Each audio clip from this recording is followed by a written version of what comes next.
ஓம் ஸ்ரீ குருப்யோ நமஹ. ஸ்ரீ மகாபரிவாஜரணம் மகாபரிவாஜரணம் மகாபரிவாஜரணம். இன்றைக்கி தெய்வத்தின் குரல் பாகம் 5 சங்கர சரிதம் என்ற தலைப்பில் பெரிவா சொல்கிறத மேலே வாசிக்கிறேன். இது பக்கம் 759 ஆரம்பிக்கிறது. நாமகரண சிறப்பு. அவதாரமாகிவிட்டது. பெற்றவர்கள் ஊரில் இருந்தவர்கள் எல்லோருக்கும் சந்தோஷமாயிற்று. லோகம் பூராவுமே அப்பொழுது அநேக சுபசகுனங்கள் தோன்றியதாகவும் வைதீக விருத்தமாக பாஷண்ட மதங்களை பிரச்சாரம் செய்து கொண்டிருந்தவர்களுக்கு மட்டும் ஒரே துர்நிமித்தங்களாக தோன்றின என்றும் சங்கர விஜயங்களில் இருக்கிறது. பிறந்தவுடன் செய்யும் சம்ஸ்காரமான ஜாதகர்மா சிவகுரு செய்தார். 11வது நாளில் புண்ணியாவஜனம் பண்ணி நாமகரணம் செய்ய எண்ணினார்கள். சங்கரர் என்று பிதா பெயர் வைத்தார் என்பது எல்லோருக்கும் தெரியும். எதனால் அந்த பெயர் வைத்தார்? ஈஸ்வரனுக்கு வேண்டிக் கொண்டு ஈஸ்வரன் வரப்படிதானே பிள்ளை பிறந்திருக்கிறது. அதனால் ஈஸ்வர நாமாக்களில் ஒன்றான சங்கரநாமாவை வைத்தார். ஈஸ்வரனுக்கு எத்தனையோ நாமா இல்லையா? இதை தேர்ந்தெடுத்து வைப்பானேன்? பெரியோர்களாக இருப்பவர்கள் புத்திபூர்வமாக தெரிந்து ஒன்று பண்ணாத போதிலும் கூட அதில் அநேக உள்ளர்த்தங்கள் இருக்கும். அந்த மாதிரி சும்மா இருக்கும் சம்புதான் காரியம் செய்யும் சங்கரராக சங்கரம் லோகசங்கரம் என்னும்படியாக லோகத்துக்கெல்லாம் நல்லதை செய்பவராக வந்திருக்கும்போது அவருக்கு அந்த பெயர்தான் வைக்கணும் என்று ஏதோ ஒரு உள்ளுணர்ச்சியில் அவருடைய பிதாவுக்கு தோன்றியிருக்கலாம். ஒரு வஸ்துவுக்கு ஒரு பெயர் ஏற்படுவதில் ரூடி என்றும் யோகம் என்றும் என்று இரண்டு விதம் உண்டு. ஏதோ ஒரு பெயர் சொன்னால்தானே புரியும். அதனால் அப்படி ஏற்படும் பெயர் ரூடி. அப்படி இல்லாமல் அந்த வஸ்துவின் குணம் அல்லது அது செய்யக்கூடிய காரியத்தை வைத்து அதற்கு பெயர் வைப்பது யோகம் அல்லது யோகிகம். இதில் அந்த வார்த்தையை ஏதாவது பிரித்து அர்த்தம் சொல்ல முடியும்.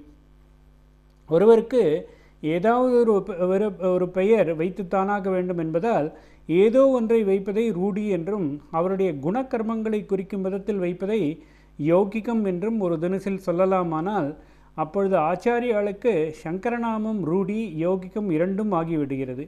அப்பா பாட்டுக்கு பேர் வைத்தார், அதுவே அவருடைய லட்சணையாகவும் இருந்துவிட்டது. அப்பா பாட்டுக்கு பேர் வைத்தார் என்றது அவ்வளவு சரியில்லை.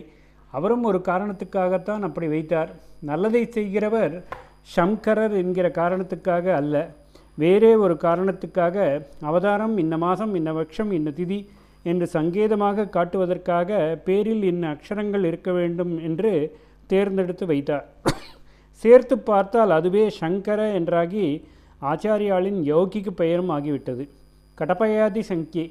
அது என்ன காரணம் என்று தெரிவதற்கு காங்யா சாங்னா முதலான அக்ஷரங்களை கொண்டு எண்ணிக்கைகளை நம்பர்களை நிர்ணயிக்கும் கடப்பயாதி சங்கியை என்பதை பற்றி சொல்ல வேண்டும். பழைய நாளில் பிரிண்டிங் பிரஸ் என்பது இல்லை. அப்பொழுது எல்லாவற்றையும் புஸ்தகமாக போட்டு வேண்டிய போது பிரித்து பார்த்து கொள்ளலாம் என்று இருக்க முடியாது. அதனால் எல்லாவற்றையும் புத்திக்குள்ளேயே மனப்பாடம் பண்ணி ஏற்றிக்கொண்டு ஒவ்வொருவருமே வாக்கிங் லைப்ரரிகளாக இருந்தார்கள். இப்படி மனப்பாடம் பண்ணுவதற்கு விஷயங்கள் செய்யுள் ரூபத்தில் இருந்தால்தான் சுலபம். அதனால்தான் நம்முடைய பழைய சாஸ்திரங்கள் எல்லாம் ஸ்லோகங்களாகவே இருப்பது.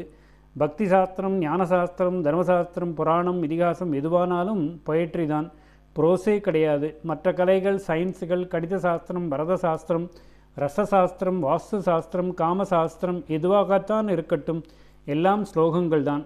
அகராதி கூட ஸ்லோகங்களாகவே இருக்கிறது. கணக்கு சமாச்சாரங்களை எப்படி ஸ்லோகமாக பண்ணுவது என்று இந்த காலத்தில் தோன்றலாம். ஆனால் அந்த காலத்தில் அதையும் பண்ணியிருந்தார்கள். கணக்கு என்றால் நடுநடுவே எண்ணிக்கைகள் நிறைய வரத்தானே செய்யும். அவற்றை ஸ்லோகத்தில் எப்படி காட்டுவது? இதற்காகத்தான் கடப்பயாதி சங்கி என்பதாக ஒவ்வொரு எண்ணுக்கும் எழுத்துக்களின் மூலம் சங்கேதம் கொடுத்தார்கள். அந்த அக்ஷரங்களை சேர்த்து ஒரு வார்த்தையை சொல்லிவிட்டால் வெளியில் பார்த்தால் அது வார்த்தையாக இருக்கும். உள்ளுக்குள்ளே அது பல டிஜிட்டுகளை, அதாவது ஸ்தானங்களை கொண்ட ஒரு நம்பராக இருக்கும். க ட ப ய என்ற எழுத்துக்களிலிருந்து ஆரம்பித்து இப்படி எண்ணிக்கை சங்கேதம் கொடுத்திருப்பதால் அதற்கு கடப்பயாதி சங்கி என்று பெயர். காதி நவக, டாதி நவக, பாதி பஞ்சக, யாத்யஷ்டக என்று அதற்கு விதி வகுத்திருக்கிறார்கள்.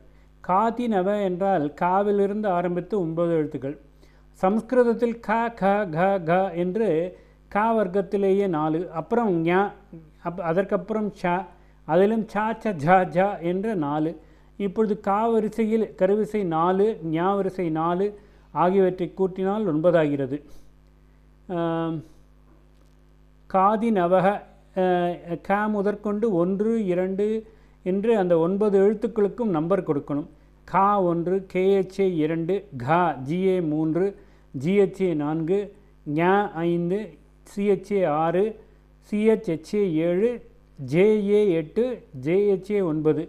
கா முதற்கொண்டு ஜா வரையில் காதிநவ என்பதாக 9 முதற்கொண்டு 9 வரை. ஓம் ஸ்ரீ குருப்யோ நமஹ. ஸ்ரீ மகாபரிவாச்சரணம் மகாபரிவாச்சரணம் மகாபரிவாச்சரணம்.